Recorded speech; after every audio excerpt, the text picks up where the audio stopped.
Fool's Journey.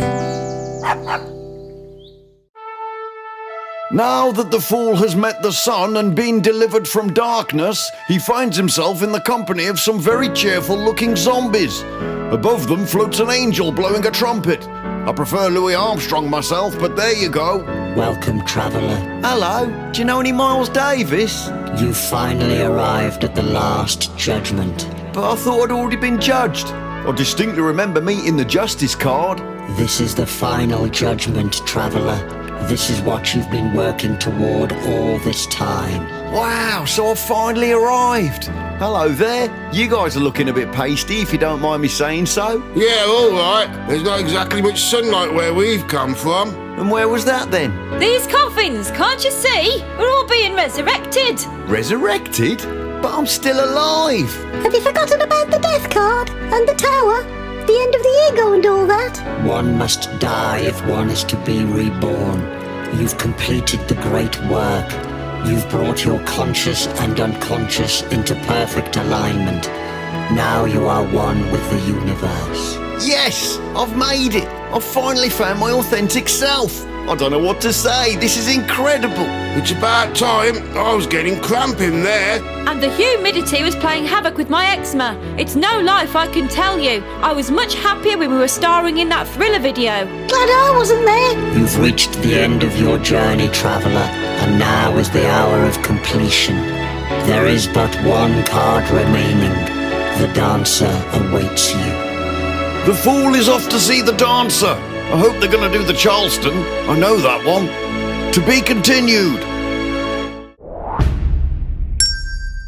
Welcome back to Kippy's Quest. We're getting the calling this week. All we need to do is answer and we shall be at one with all things. That's the message of card number 20 in the Major Arcana, Judgment. This is a card of rebirth and spiritual awakenings. We're moving on from the old life and starting to see the world in a completely new way. It's also a card of big decisions. Its position on the Fool's Journey represents a stage in our lives when we've gained a wealth of knowledge from all the archetypes we've met along the way. This experience can now guide us in making fundamental changes. The big stuff, not what colour we're going to paint the bathroom. I can't decide between puce and goose turd green. These are the life-changing events that define an era for us. Now that's not to suggest that the card only applies to the highest spiritual matters. I can't decide whether to meditate for 20 years or have eggs for breakfast. I've found the tarot to be invaluable in every aspect of my life that I've applied it to. The cards are alive with ideas and always encourage us to look at our situation from a new perspective. They bring clarity and wisdom through the act of examining our actions and feelings in a way that brings us toward that most sacred maxim of human experience: know thyself. However, big decisions do come along in our lives, and sometimes it takes courage to make those important choices. Do you feel like something is calling out to you? Like the road you're on is leading nowhere and you're ready for a big change but you don't know where to begin? Then you need a little bit of Judgment card in your life. The key to the tarot asks the question, what is that within us which does sound a trumpet? And all that is lower in our nature rises in response, almost in a moment, almost in the twinkling of an eye. Our threaded weights historical divinations are change of position, renewal, outcome. Another account specifies total loss through lawsuit. That's a bit of a curveball, isn't it? Well, he doesn't mention it anywhere else, so I think it's safe to assume that that's another vague idea from antiquity. Earlier cards have all got the same idea. The Visconti Sforza has once again left me somewhat perplexed. At first glance, it appears that there are two women in a bathtub, with an old man floating about in between them. A bit like a 15th century Hugh Hefner. No wonder they're passing judgment on him. But once more, it's the Tarot de Marseille image, which is much closer to the modern conventional design, and clearly what the Waite Smith card was based on. Waite says this symbol is essentially invariable in all tarot sets, or at least the variations do not alter its character. Here we see an angel floating in the clouds and blowing a trumpet onto the scene below. According to Paul Foster Case, the angel is the divine breath, or cosmic fire, yet he is obviously the angel Gabriel. Not only because he carries a trumpet, but also because Gabriel is the angel of the element of water, which is indicated by his blue robe. So who's this Gabriel when he's not blowing his trumpet? A brief history of the Archangel Gabriel. In the Abrahamic religions, Gabriel is the archangel of visions and divine messages. The name Gabriel comes from the Hebrew word strength of God, or God is my strength. It was Gabriel who announced to Mary, "You will have a son who is the Spirit of God." For this reason, we often find Gabriel adorning nativity sets and sitting on top of Christmas trees. As God's messenger, Gabriel is also the patron saint of anyone who works in communication. Hello, I'm calling to see if you're interested in upgrading your internet plan to the Divine package. In Western occultism, Gabriel is one of the 4 archangels invoked during the lesser banishing ritual of the pentagram, together with Michael, Raphael, and Uriel. Gabriel is the archangel of the West, the element of water, the season of autumn, and he carries a cup, the archangel of that tarot suit. That angel's a bit judgmental. What? How do you know? I can tell if people are judgmental just by looking at them. Gabriel is seen here blowing a horn adorned with the flag of St. George's Cross. This is a very familiar flag to people here in England, where it gets trotted out for every World Cup match and royal wedding. However, we do find some deeper meanings when it comes to the Judgement card. Rachel Pollack says the cross in the banner indicates a meeting of opposites, a joining of all the things that had been separated. Again, this brings us back to the uniting of opposites that carries through all aspects of ritual magic. She also connects the symbol to the idea of big choices that we spoke about earlier. Sometimes in life, a person can come to a crossroads. Notice the cross in the banner, where a decision is required on whether to make some great change. Beneath Gabriel, we find a scene that clearly shows us why the full title of the card is The Last Judgment. The dead can be seen awakening in an image that could have come straight from the book of Revelation. Then I saw a great white throne, and him who sat on it, from whose face the earth and the heaven fled away, and there was found no place for them. And I saw the dead, small and great, standing before God. This brings us on to the zombies. According to Waite, the dead are rising from their tombs. A woman on the right, a man on the left, and in between them their child, whose back is turned. The resurrected figures are thought to represent our old ways, changing so a new perception can take hold, as represented by the child. Paul Foster Case says the man is self-conscious, the woman subconscious, and the child the regenerated personality. A big part of the Judgement card, and the Fool's journey in general, is the idea of being resurrected into a new life. To be born again and experience the world with a childlike innocence and wonder. But until we get there, we can only guess at how that will feel to us. Rachel Pollack says the child in front stands with his back to us. The new existence is a mystery, with no way for us to know what it will be like until we experience it. When we answer the call, our lives will undoubtedly change for the better, in every respect. Waite says it should be noted that all the figures are as one in the wonder, adoration, and ecstasy expressed by their attitudes. Why can't zombies be arrested? I don't know. Why can't zombies be arrested? Because you'll never take them alive!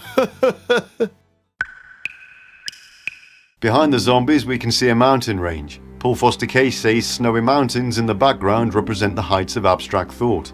This brings us on to the idea of archetypes in their purest sense, or concepts existing beyond our interpretation of them.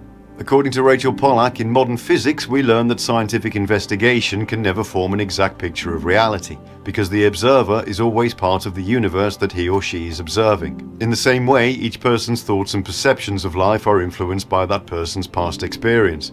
Abstract thought implies, like the Platonic ideals, a sense of the absolute. The Platonic ideas that she's referring to here come from the theory of forms that was put forward by Plato in his analogy of the cave. The idea being that as humans we can't experience the true nature of things because we're too influenced by our own individual perception. Plato likened humanity to being imprisoned in a cave where we can only see shadows of the world and not the world itself. In many ways we can connect this to the major arcana. These cards represent archetypes. As we spoke about earlier, when we do a reading, we then need to whittle that down into something that's relevant to our lives and whatever situation we need guidance on. But the images themselves illustrate the quintessence of the concepts they depict. This is in contrast to the minor arcana, which is more concerned with showing the everyday experience of humanity. One of the reasons the Rider-Waite deck became so popular and influential was because Pamela Coleman Smith actually illustrated these situations, as opposed to the geometric designs we see on earlier decks like the Marseille Tarot. She gave us something that we could relate to on a personal level. Oh no, there's a zombie coming! Brains, brains, brains. What? He walked straight past me. I think he must be looking for something that you don't have. Achievement is another important aspect of the card. According to Waite, it is the card which registers the accomplishment of the great work of transformation in answers to the summons of the supernal, which summons is heard and answered from within. Once again, he's referring to the great work, the hermetic concept of striving to achieve transcendence in our lives and seeing beyond the dualities that make up our perceptions. Aleister Crowley said the great work is the uniting of opposites. It may mean the uniting of the soul with God, of the microcosm with the macrocosm, of the feminine with the masculine, of the ego with the non-ego. But what does it all mean? The Judgement card is a symbol of renewal and rebirth. This can be in the form of a spiritual awakening or just a realization that we've reached the end of an important mental process. That moment of clarity we get when all the pieces seem to fit together and we can see things as they truly are. It can be a message that it's time to let go of guilt, sorrow, and the heartbreaks of the past. It can also be read as a sign of forgiveness, not just to others but to ourselves for our own mistakes and regrets. In the spiritual aspect, we keep coming back to that feeling of being connected to all things. Rachel Pollack says here, a force greater than yourself is leading and calling you. And the judgment is not simply on the meaning of your own life, but on the true nature of existence, and the way in which you and all other beings are a part of it. When judgment appears upside down, Waite says it means weakness, simplicity, pusillanimity.